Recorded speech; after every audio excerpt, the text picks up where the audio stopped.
2009 5ஆம் மாதம் 17ஆம் தேதி 17ஆம் தேதி ராணுவத்தில் சரணடைஞ்சு 2009லேருந்து 2010 5ஆம் மாதம் மட்டும் ஏற்ற கொடுப்பனவு எனக்கு கிடைக்கப்பெற்றது. அதிலிருந்து 2010 இருந்து இன்று 2016 வரையும் இன்னும் ஒரு கொடுப்பனவோ ஒன்றும் எனக்கு கிடைக்கவில்லை. போய் கேட்டு இவர் ஆசிரியர் அப்போ போய் சம்பளம் கேட்டபோது இவற்ற டெத் சர்டிஃபிகேட் அல்லாட்டி இவற்ற சைனோட கடிதம் என்ன கொண்டு வந்து தரச்சனவோ தந்தால் இதுக்குரிய நடவடிக்கை தாங்கள் மேற்கொள்வோம்னு சொல்லி எனக்கு பெரிய கல்வி பணிப்பாளர் அனுப்பியிருக்கிறார். இவர் 91 ஜாமருதங்கனி, அடுத்தது 2000 ஆசிரியர் 96 ஜோபுரம் மாவத்தியலம், பிறகு 2007 6 7 5 ஐயங்குளம் மாவத்தியலம் ஆசிரியராக தான் இருந்தவர். 4ஆம் மாதம் சம்பளம் எடுத்தவர், வேற கொடுப்பனவு சம்பளம் தந்தவர் எனக்கு கிடைச்சது.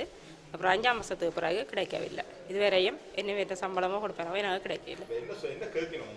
அது வந்து மரணச்செடிக்கு ஒன்று எடுத்தால் இல்லைம்மா எனக்கு பென்ஷனாயோ அல்லது கொடுப்பனவு வேற்ற சம்பளத்தை தாரதுக்கோ இல்லை வேற தேடி தாரதுக்கோ தற்காலிகமாக யோசித்து போட்டு என்ன முடிவை சொல்லியிருக்கணும்.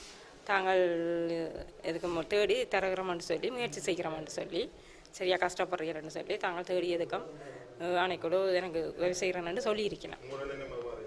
என்னென்னு எனக்கு 190 தான் மரண செடிகள் கொடுக்க விருப்பம் இல்லை. அது என்னென்னு சொன்னால் இதை நீங்கள் கொடுத்தா தான் என்ன செய்யலாம்னு சொல்லி கேட்டுக்கொண்டு இருக்கணும். எனக்கு யோசித்து போட்டு ஃபோன் தொடர்பு கொள்ள சொல்லி எல்லாரும் லெட்டர் எழுதி தர சொல்லி சொல்லியிருக்கணும்.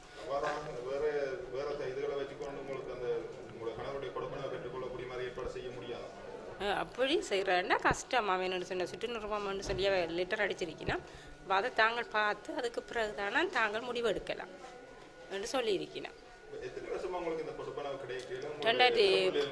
3 பிள்ளைகள் 2009லேருந்து 2010 கிடைச்சது. 10லேருந்து 2016 வரையும் இன்று வரையும் ஒரு கொடுப்பனவும் எனக்கு கிடைக்கவில்லை.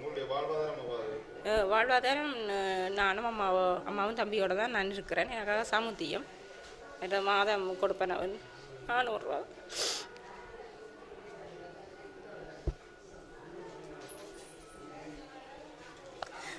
உதவி பணம்னு சொல்லி 400 ரூபா சமுத்தி கொடுப்பனவன் தான் தந்துட்ருக்கேன்.